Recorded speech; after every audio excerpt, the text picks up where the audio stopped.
Okay, so next, let's make it so that we can save the level we've created so far.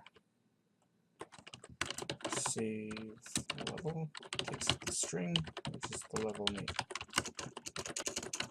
Let's just make sure the file exists before we proceed. And if it does exist, we will proceed with a copy, allowing overwrite to the backup file. So let's make a backup file of the current file before we save this level. That way, if you mess something up, then you can just reload it from the backup using the asterisk key. So using a stream writer, and start a new one for level name, we're going to write data. And this will dispose of the stream writer immediately after it's done this curly bracket here. It'll close the file and dispose of the stream writer. So use writer.write to write a file. We'll need to put the character's starting location on the map. So any start data has to do with any starting status of the character. So first we'll write the horizontal map location. And the format for this is going to be linear and consistent, so we can just write this stuff directly. Let's see. So we get the X and Y written to file, and we'll start a new line. Write line. So that writes the start data, for example, for the player position. Alright, so let's loop through the map. Integer temp will be used to convert certain types to integers, and we'll just write it to file as an integer. When we read it back, we'll cast that integer back to the appropriate type based on the token. So each entry will have a token, and what that means is something that is used to identify what the data represents. In this case, it'll be the XY location on the map. But before we do this, let's make sure that something exists at this location. So if tiles XY index is not 0, or tile type is not empty, then we can do whatever's in here. So store only tiles with used information. Alright, so x.toString and add a comma to it. Same sort of thing, the y to string. We'll start a new line for a different piece of data that we want to write to file. So the index represented by this tile map location is the index to which sprite sheet part is supposed to be placed there. This should be right. We also want to write the tiles type. This is where we'll have to use temp. It has to an integer tile type. Just going to copy this and just modify this as type, and we're writing to file temp because that's what we put it in. Okay, next we'll do the offset. The offset.x to string, and the y. So let's change this to .y, and let's grab this to start a new line. Also the rotation. I'll just say ROT for rotation for short. This would be tiles XY rotate, and we'll read that back as a floating point. Same sort of idea with scale. In this case, though, we want to allow non-uniform scaling, so we'll write out an X and Y value. We'll write overlap information. You could also have it dynamically determine whether it overlaps or not, but we're going to store it to file too, because it may be something that's edited on the map. Just making sure my curly brackets line up. And after we're done writing to file, say time saved is equal to date time now to short time string. This should be time saved. Okay, I do believe that should save our file. Let's also write out the monster starting locations. So if there's actually a monster at a location, then we'll write that information also. I'll give it the token monster. Don't forget the comma. Commas are important because that's how it determines how to parse. So we'll write in the XY location also. Because a tile may be empty, as you can see above here, it's going to skip all of this. It's not going to write this XY information if the tile's empty. But the tile may start with a monster in it. So that's why we have to write the XY location on the map that it exists at, and the type of monster that's there. And we're writing it all into one line, separated by commas. And always remember to start a new line.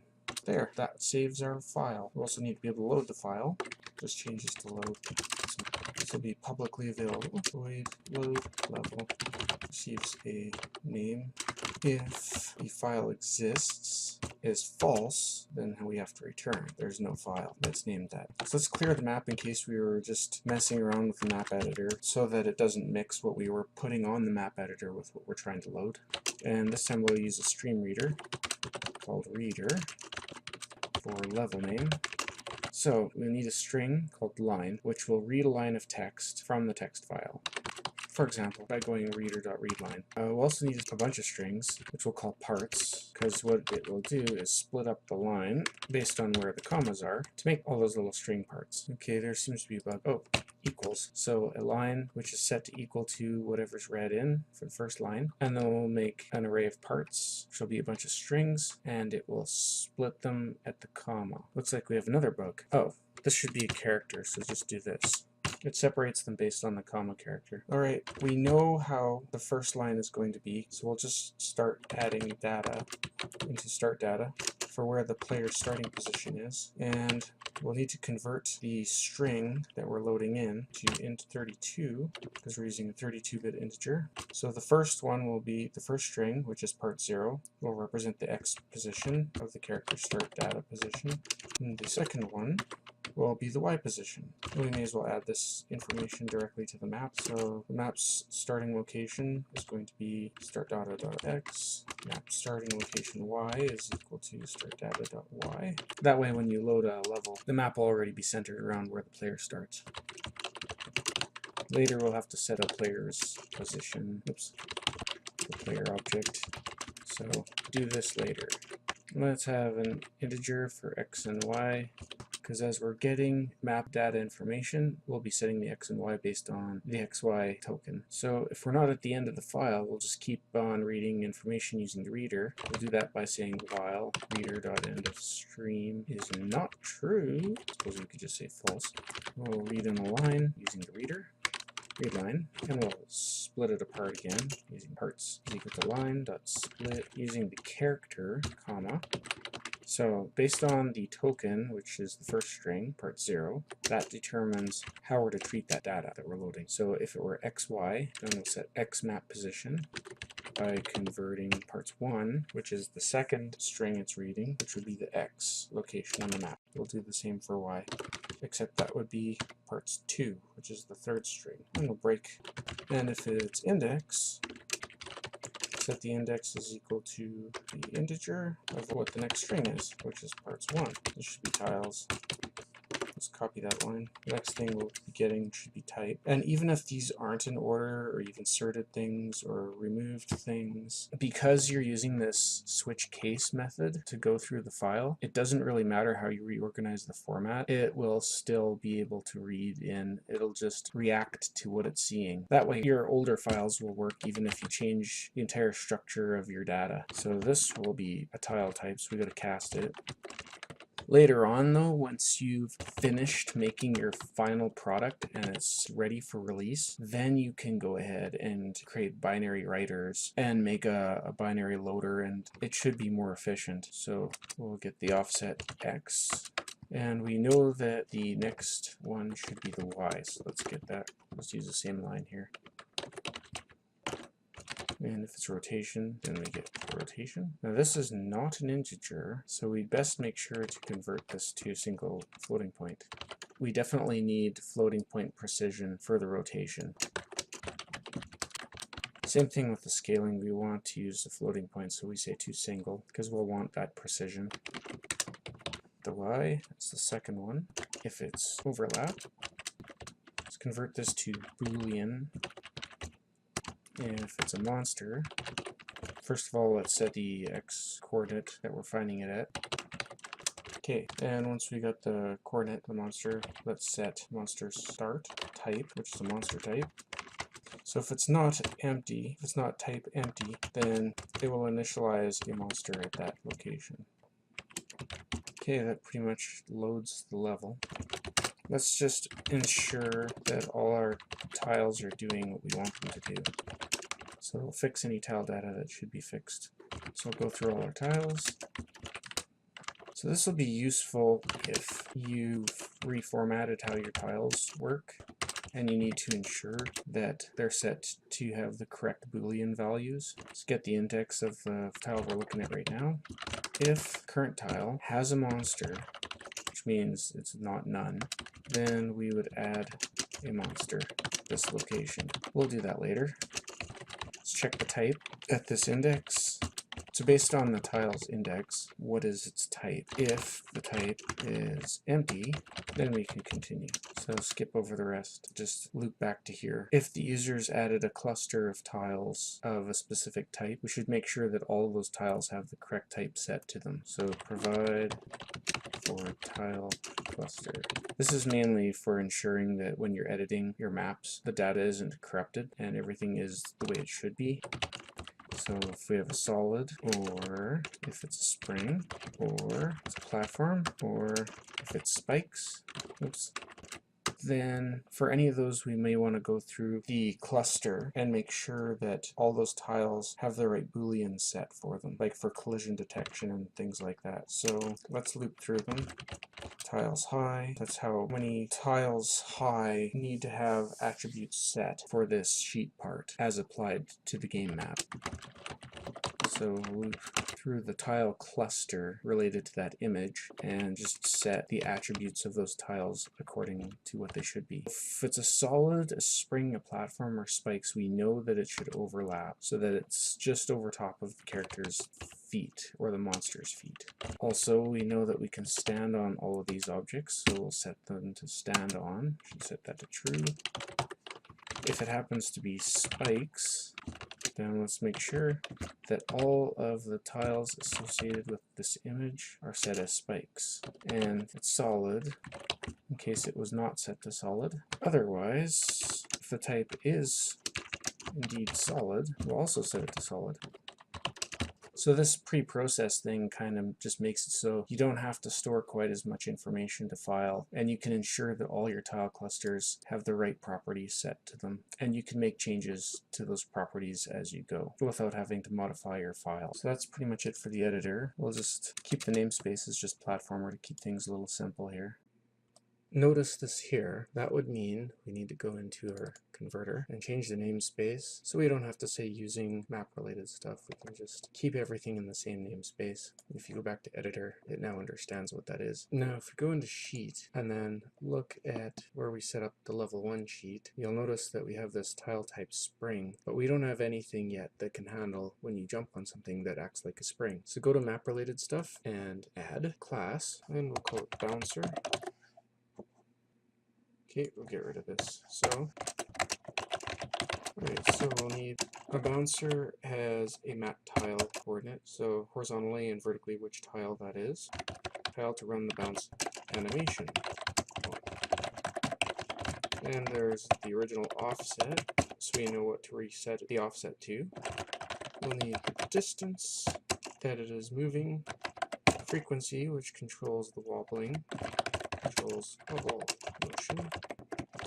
F is sort of the current frequency for the sine wave. So when we initialize a new spring or bouncer, it'll need to know where in the map it is so it can update that tile's animation. We'll want the original offset so it knows what to return it to, how much it starts wobbling when you first jump off of it, and how fast the wobble is going to be, which is the wobble frequency. So first we'll record the tile's position. We get the original offset with the capital O, which we passed in. The distance that it should move will start at the start wobble distance. The motion speed or wobble frequency. F would be 0 anyway, but we'll set it to 0. If you're doing this in another language besides C#, you may need to actually set these to 0.